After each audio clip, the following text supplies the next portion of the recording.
ओम श्री गणेशाय नमः। श्रावण मात्यम 12वां अध्याय तृतीया व्रत शुक्ल पक्ष। ओम नमः शिवाय। हर हर महादेव। श्रावण मास की पवित्र शुक्ल पक्ष तृतीया तिथि का भी विशेष धार्मिक महत्व बताया गया है। इस दिन भगवान शिव और माता गौरी की श्रद्धा पूर्वक पूजा अर्चना करने का विधान है। इस तिथि को स्वर्ण गौरी व्रत के रूप में भी बताया गया है। श्रावण मात्यम में भगवान शंकर स्वयं सनत कुमार जिसको इस पावन व्रत की महिमा बताते हैं। जो भक्त प्रातःकाल स्नान करके श्रद्धा और विधि विधान से भगवान शिव तथा माता गौरी का पूजन करता है, उसे सौभाग्य, सुख, समृद्धि और पारिवारिक मंगल की प्राप्ति होती है। आइए अब हम भक्ति भाव से सुनते हैं श्रावण मात्यम के 12वें अध्याय तृतीय व्रत की पावन कथा और जानते हैं इस व्रत की महिमा तथा भगवान शिव और माता गौरी कृपा प्राप्त करने का दिव्य मार्ग। जय माता गौरी, जय भोलेनाथ, हर हर महादेव, हरि ओम। भगवान शंकर सनत कुमार से बोले, अब तुम श्रावण शुक्ल तृतीया तिथि को किया जाने वाला स्वर्ण गौरी व्रत सुनो। उस दिन प्रातःकाल स्नान करके 16 उपचार से भगवान शिव व माता गौरी की इस प्रकार पूजा करनी चाहिए। हे देवादिदेव, मेरे द्वारा की गई पूजा को आप स्वीकार करें। गौरी माता के व्रत की पूर्ति के लिए 16 बहाने दंपतियों को देकर कहना चाहिए, मैं माता गौरी की प्रीत्यर्थ तथा व्रत पूर्ति के लिए उत्तम ब्राह्मण दंपतियों को बहाना देती हूँ। चावल के आटे से निर्मित 16 पकवान बांस की 16 टोकरियां में रखकर उन पर वस्त्र रखकर सब पत्नी 16 ब्राह्मणों को बुलाकर निवेदन करे, मैं व्रत की संपूर्णता और फल प्राप्ति के लिए यह बहाना देता हूँ। अलंकार आदि से संपन्न पतिव्रत ब्रह्मयुक्त शोभन सुहासिनी इसे स्वीकार करें। इस प्रकार 16, 8, 4 या 1 वर्ष व्रत करके उद्यापन करना चाहिए। पूजा की समाप्ति पर कथा श्रवण कर व्यास जी का पूजन करना चाहिए। सनत कुमार भगवान शंकर से बोले, हे प्रभु, इस व्रत को सबसे पहले किसने किया? इसका क्या माध्यम है? उद्यापन की विधि क्या है? इसके जानने की मेरी तीव्र उत्कंठा है। भगवान भोलेनाथ ने कहा, हे ब्रह्मा पुत्र सनत कुमार, मैं तुम्हारी जिज्ञासा अवश्य पूरी करूंगा। प्राचीन काल में सरस्वती नदी के तट पर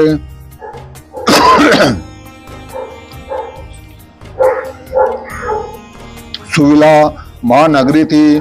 उसके राजा का नाम चंद्रप्रभा था।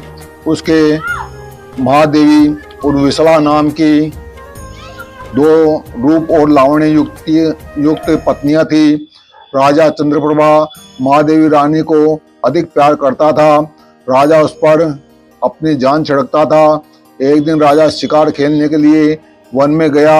वहां उसने शार्दुल सिंह, वारहा, अर्णा, भैंसे, हाथी आदि का शिकार किया। अब राजा को प्यास व्याकुल करने लगी। राजा वन में पानी के लिए इधर उधर घूमने लगा। घूमते हुए वह एक तालाब पर पहुंचा। उसने तालाब के जल से अपनी प्यास बुझाई।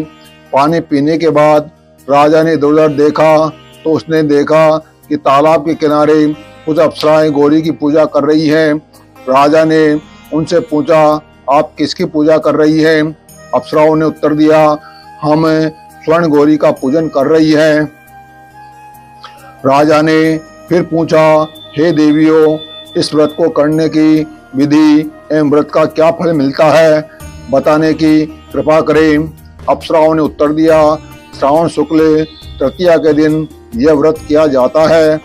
इस व्रत में भगवान शंकर और भगवती पार्वती का पूजन किया जाता है। इस व्रत में 16 धागों का डोरा पुरुष अपने बाएं हाथ में तथा स्त्रियां अपने दाएं हाथ में बांधती हैं। यही इस व्रत को करने की विधि है। इस व्रत को करने से भगवान शंकर की कृपा से सब मनोकामनाएं पूरी होती हैं। यही इस व्रत का फल है। यह सुनकर राजा चंद्रप्रभा ने भी श्रावण मास की शुक्ल पक्ष की तृतीया को अपने दाएं भुजा में 16 धागों वाला डोरा बांधकर व्रत किया। राजा ने कहा, हे माता गौरी, मैं इस डोरे को व्रत के लिए बांधता हूँ, मेरे ऊपर आप कृपा करना। इस प्रकार व्रत धारण कर राजा अपने महलों में आ गया। रानी महादेवी ने राजा के दाएं हाथ में बंधे डोरे को देखा तो पूछा कि ये क्या है। इस पर राजा ने व्रत के बारे में बता दिया। इस पर रानी क्रोध में भर गई और राजा के हाथ से बंधे हुए डोरे को तोड़कर एक सूखे पेड़ पर फेंक दिया। राजा ने रानी से कहा, ऐसा कर तुमने अच्छा नहीं किया है, यह तुमने माता गौरी का अपमान किया है। इधर राजा की दूसरी रानी ने देखा कि सूखा पेड़ डोरे के प्रभाव से हरा भरा हो गया है। छोटी रानी ने उस डोरे को अपनी बाएं भुजा में बांध लिया। ऐसा करने से छोटी रानी डोरे के प्रभाव से राजा के सर्वाधिक प्रिय हो गई। इधर बड़ी रानी व्रत का अपमान करने से राजा द्वारा त्याग देने के कारण दुखी होकर वन में चली गई। वन में वह महादेवी का ध्यान कर पवित्र मुनियों के आश्रमों में ठहरी, परंतु मुनियों ने उसे देखकर कहा, अरे पिशाचनी, यहाँ से चली जा। राजा और मुनियों द्वारा तिरस्कृत रानी महादेवी घोर जंगल में घूमती हुई थककर एक जगह बैठ गई। वह गौरी का स्मरण कर पश्चाताप के आंसू बहाने लगी। रानी को दुखी देखकर देवी को उस पर दया आ गई और उसे दर्शन दिए। रानी ने देवी को दंडवत प्रणाम किया और उनकी स्तुति करने लगी। हे देवी, आपकी जय हो, आपको बारंबार नमस्कार है। हे भक्त वरप्रद, आपकी जय हो। ये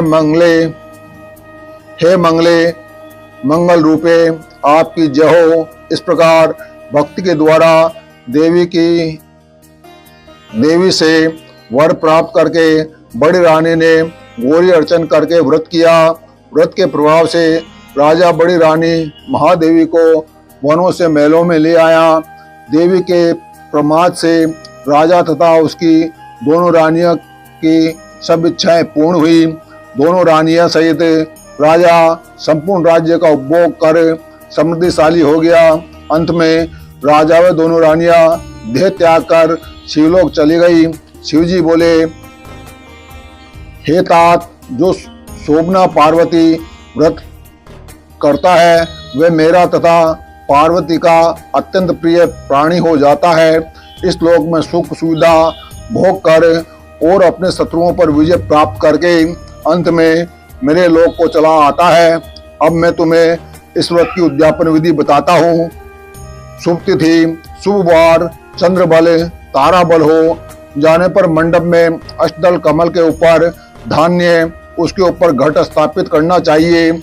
उस घट पर 16 पल का बना हुआ तांबे का पूर्ण पात्र रखना चाहिए। उस पूर्ण पात्र में तिल भरकर उसके ऊपर पार्वती तथा भगवान शंकर की प्रतिमा रखनी चाहिए। इसके ऊपर 2 श्वेत कपड़े और श्वेत रंग का यज्ञोपवीत रखा जाता है। विधि पूर्वक वेद मंत्रों से पूजन कराकर रात में जागरण करना चाहिए। अगले दिन प्रातःकाल पूजन करके हवन करें। पहले ग्रह होम फिर आधान होम करना चाहिए।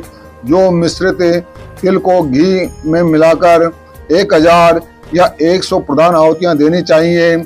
इसके बाद वस्त्र, अलंकार, धेनु आदि से आचार्य की पूजा करनी चाहिए।